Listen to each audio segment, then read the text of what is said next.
Good evening. Welcome to Left, Right and Centre. I'm Vishnu Shom on the programme tonight. After all the buzz, it's now clear there will be a major expansion of the Union Cabinet. That's going to happen tomorrow about 6 p.m. There are some obvious contenders, perhaps Jyotiraditya, Scindia, Sarbananda, Sonowal, just off the top of my head. But there are details coming in of what the top leadership of the BJP are also looking at. Educated, professional leaders, many who are young, they've had administrative experience. There'll be more women. Not only will there be representation from states, remember 5 states go to polls next year, with an eye on these state elections, there will also be sub-regional representation which becomes crucial, for example, in the context of bigger states such as Uttar Pradesh. So who are the big names? What are the expectations? How will this help in the elections for the BJP? That's going to be our first debate. Second on the show tonight, Germany is the first major country in Europe to begin the process of removing restrictions which will facilitate the entry of Indians, possibly without the need to quarantine if they are double vaccinated. We'll be joined by the German ambassador to India to discuss how this works, when it starts working, and what are some of the concerns still as travel begins between Germany and India and the European Union. But first, 6 p.m. tomorrow, that's going to be the Modi government's biggest expansion that's going to take place tomorrow. A focus on representation ahead of the state polls. Is that all that it is about, or is there a lot more? That's what we are going to be looking at. Several leaders, as you can see over there, have started arriving in Delhi earlier today. Jyotiraditya Scindia, Narayan Rane, Sarbananda Sonowal, 3 of the leaders there on your screen. There have been several reactions which have also come in. Let's listen in. Sir क्या लगता है कि आपको एक cabinet का भी दर्जा देने का ऐसा उसके बारे में अब मैं कुछ नहीं कर सकता हूँ, पर पहुँचने के बाद मुझे जानकारी मिलने के बाद मैं कहूँगा। अभी 3 दिवस के दौरे को समाप्त करके मैं अभी दिल्ली पहुँचा। कोई खबर होगी तो मैं आप लोगों को जरूर बताऊंगा। अभी दौरा समाप्त करके मैं आया हूँ। मैं श्रद्धांजलि देने के लिए और सांत्वना देने के लिए मालवा के 6 जिलों का दौरा समाप्त किया है। मैंने समाप्त करके मैं दिल्ली वापस आया। महाकाल मंदिर के दर्शन करना सौभाग्य है हर व्यक्ति के लिए।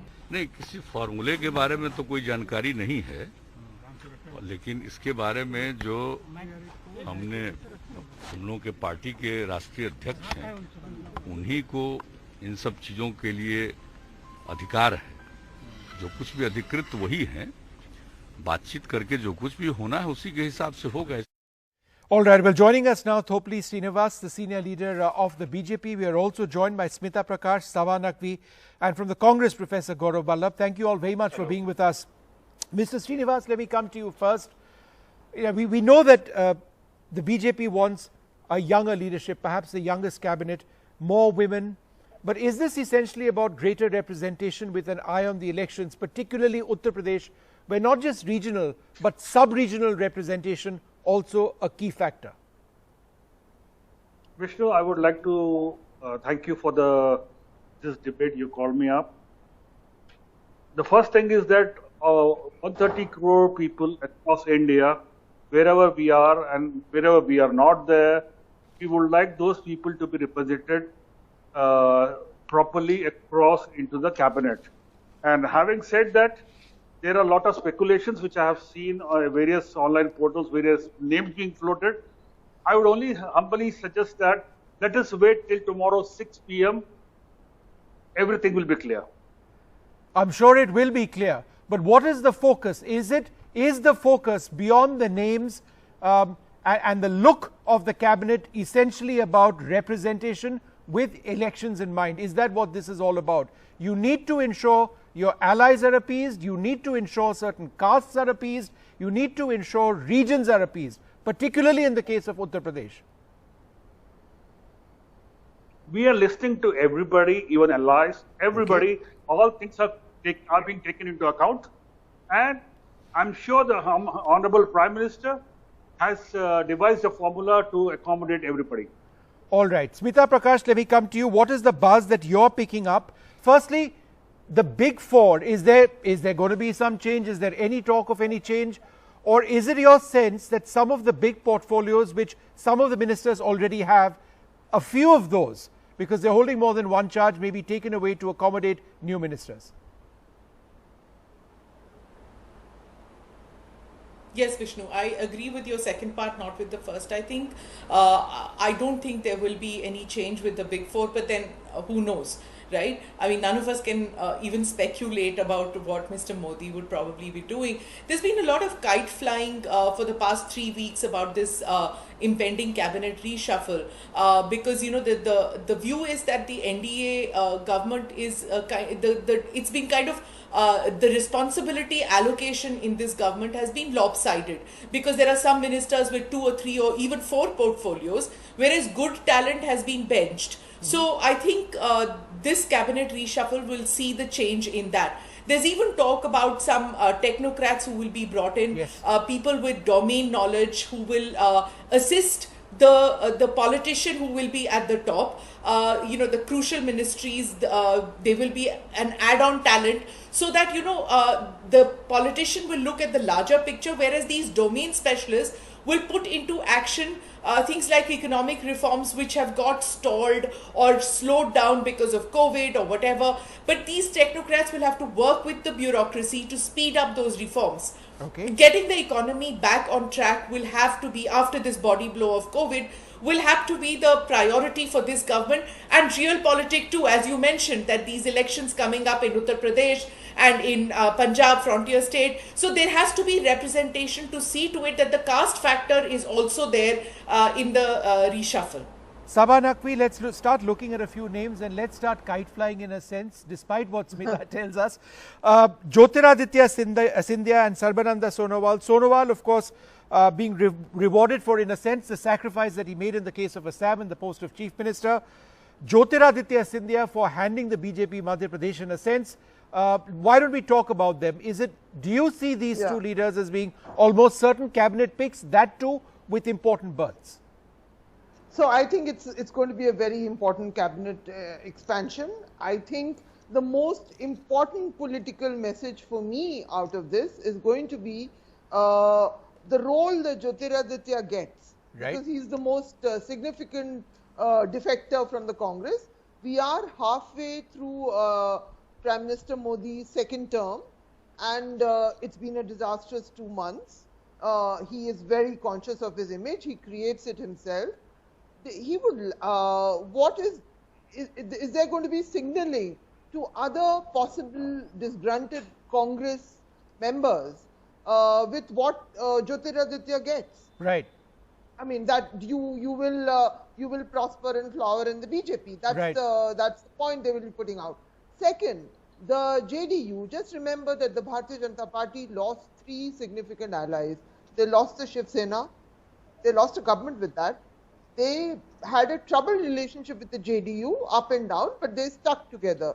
But the JDU did not join the government. No. And it's still unclear. It's still unclear what's going to happen with the JDU tomorrow. The buzz is very unclear. The JDU is talking about formulas. They're exactly. probably bargaining hard. If the JDU comes back, then it's a signaling that the Narendra Modi regime is open for, is ready to accommodate. If they give them good berths, if they come back, then signaling to Shiv Sena, signaling to Akalis, which is really so a bigger message perhaps being sent out. All right, Professor going to be political signaling. Professor Gaurav Vallabh, you know, the point that Sabha was mentioning is interesting. There's a lot of signaling which would happen after the selection of leaders in certain berths. She spoke about Jyotiraditya Scindia, assuming for a moment he gets an important berth, which is almost certain. What sort of message would it give to other Congress leaders or former Congress leaders presently as far as the BJP is concerned? Vishnu, precisely this government is of 2 people, by 2 people and for 2 people. No, but that's and who are those 2 people who are running the government? I don't want to name them. No, but answer the question. Who are those 2 people for whom this government is functioning? Sabha raises an important point. I will answer. Who are those 2 people for this government is functioning? Everybody knows. So coming to Sabha's argument, Sabha is telling that it is important to see. I would like to ask a very simple question. Just 6 months back, Jyotiraditya, or 8 months, 9 months back, he was a Maharaja. Now today he is a face of democracy. Just 9-10 months back, he was a face of nepotism. today he is a face of Prajatantra. Yeah, but when he was a Maharaja, he was in the Congress, right? So that's something that you accepted. No, Prime he was Minister the used Congress to address. Maharaja. Prime Minister used to address. And what Smita ji had pointed out, Smita ji, there is a punchline for this government. I hate talent. And I will give you, Smita ji, a reason for that. Raghuram Rajan, Urijit Patel, Arvind Subramaniam. No, but if you go through the list over here, there is serious talent, sir. Who are they? If you look at some of the names who are doing the rounds, there is very serious talent, whether it's bureaucratic talent or administrative or political talent. That. Vishnu, I'm sorry, but I will make a statement. If I challenge the finance minister, if she can speak 2 minutes extempore on Indian economy, the junior finance minister is more like a translator. No, but Gaurav, you're getting Vishnu, away from the point over here. Vishnu, I'm coming to that. Give me 30 seconds. The civil aviation minister, he is a bureaucrat. Had you seen any time he spoke about the airline industry? All the time. He behaves like a troll. All the time. He talks about Air India disinvestment all the time. No, I am asking, had he gave any statement that how aviation industry, which is becoming industry, that is okay, all right, Gaurav, you made your larger political point. I want to try and keep the focus on this process that's going to start tomorrow. Let me go back to Mr. Srinivas. Sir, let's talk about a couple of other names. Let's talk about Sarbananda Sonowal for starters, and let's talk about R.S. Rajkumar from Manipur, all right? Sarbananda Sonowal, Assam, Mr. Rajkumar from Manipur, again, Manipur going to polls, and Mr. Sonowal being accommodated possibly for his role in Assam. So, again, regional representation, would you agree? Possible? Vishnu, I'm again saying there will be a lot of names coming up, there will be a lot of speculations going on. Just wait till tomorrow 6 o'clock. All right. So, if you don't want to answer the names directly, give us some of the larger issues. More representation for women, is that an ideal that the BJP seeks? Vishnu, there has been many thought process and thought mixture going on in the party, and there has been a lot of factors have been taken into consideration, looking to the conditions which will come up in the next 6 months. I am 100% sure those factors have been encountered and accounted for, and you will certainly see into the decisions which will coming at 6 o'clock tomorrow. Smita, let's look at a couple of names. Again, Sarbananda Sonowal, and I spoke about R.S. Rajkumar. A few other names were interesting. Anupriya Patel obviously want an attempt potentially at keeping or giving a sign to allies that you're welcome. Rita Bahuguna Joshi, somebody who could perhaps be addressed because in an attempt to move the Brahmin community in UP. Varun Gandhi, of course, part of the BJP, and Sankaldeep Rajbhar, again from Uttar Pradesh, an effort to woo the Rajbhar community in the eastern part of the state. So these are big names, and is it possible that these are types of leaders who would be accommodated? Yes, as Sabha pointed out, that it's necessary to send out signals to your allies. They've lost the Akalis, they've lost the Shiv Sena, they've lost a woman from their team as far as Mrs. Badal is concerned. Right. So, they need to bring in women into their cabinet. They need to bring in the people representative of different castes, and their catch term, this Sabka Saath Sabka Vikas. So and to say that this is a government of the poor, for the poor. So they need to bring in people who can run their ministries, but also who are representative of a large section of your population which lives in the margins. So this government is going to I think in this reshuffle bring that in, because you're now talking about moving into the second half of their second term. So there isn't going to be maybe one more reshuffle before the end of this term. So I think what you pointed out, the caste factor will be important, the bringing in of the allies will be important, and there's a legacy factor also. I think that Mr. Modi was going to be extremely careful that politically, after having lost West Bengal, he needs to win the next few elections, because they don't want to be going into the next general elections with a couple of losses in their pockets, but they want to go in from a position of strength. Okay. Sabha, another name, Pashupati Paras, the breakaway LJP van. Could he be possibly accommodated over here at Chirag's expense? Well, I've read a story saying he's buying new clothes. Right, so that's a done deal, right? Right, Mr. Srinivas, if he's buying new clothes, then that's a done deal, right? So we've got one leader. Anybody else? Somebody went to do puja as well. Should we say yes, or are they actually praying for the post? Go ahead, Sabha, carry on. No, I'm just saying, look, Vishnu, the point is, there's no point getting, it's the right to have a cabinet. It is going to be important. The BJP is in power. Narendra Modi is the Prime Minister. There has been an image problem, and he's going to try and fix it. He looks after his own image himself. He handles things himself. So there is going to be an effort at broad-basing image. But I would say an effort at broad-basing image. I'm sure it will be.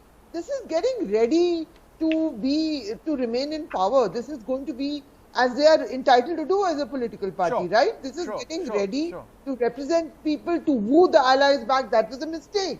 The way they, to lose allies was a mistake. They lost a government in Shiv Sena. They're not in the reckoning in Punjab, in Maharashtra, So, whereas with all the trouble with Nitish Kumar, because they hung in together, they are there in the saddle in Bihar. So, losing allies, even though the Bharatiya Janata Party had a simple majority, was a mistake, and that realization has dawned on them.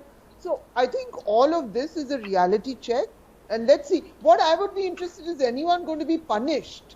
Is there going to be somebody who's going to be, it's always no, but that's an important question. In fact, Smita, anything you're picking up, because there simultaneously has been an assessment, right, of ministries and ministers in the last few days.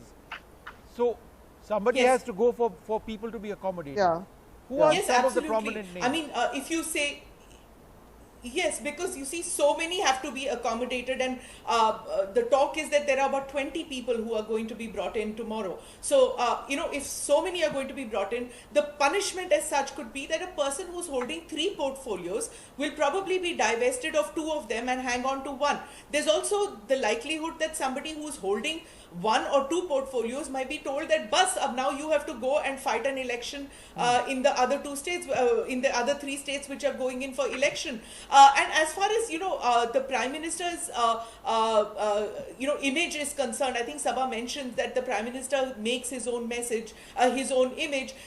There is something to be said about the Prime Minister in this, that the country has gone through this ghastly COVID second phase, and the foreign media reported about how the BJP has taken such a battering and the sheen is over for the Prime Minister and things like that. But all said and done, when you go and meet people, they have this thing that Modi ki galti nahi hai. Somehow it doesn't translate, and there's something to this Teflon image, Teflon coating that this Prime Minister has. It's like he will get us back on track. Yes, there was a mistake, the government made a mistake, there was no oxygen, the people died, all that is there. But then the solution is also supposed to be Modi. The mistake was Modi's, but the solution so that's a larger point over there. Let's see how much more representative. So somewhere this has not had an impact. Okay, well, let's see what finally happens. We've got the national elections in a couple of years from now. We've got important state elections as well.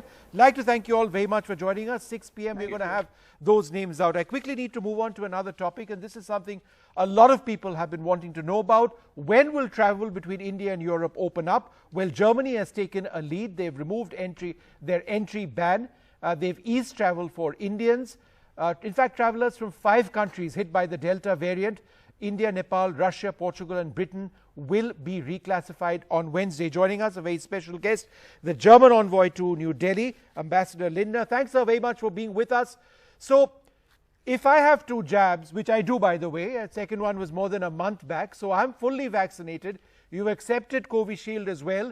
Does that mean I can come and travel to your country and I don't need to be in quarantine? Yes, you just need a visum. That's it. And then you travel to Frankfurt with Lufthansa, You leave the airport and you meet your friends, no quarantine, nothing.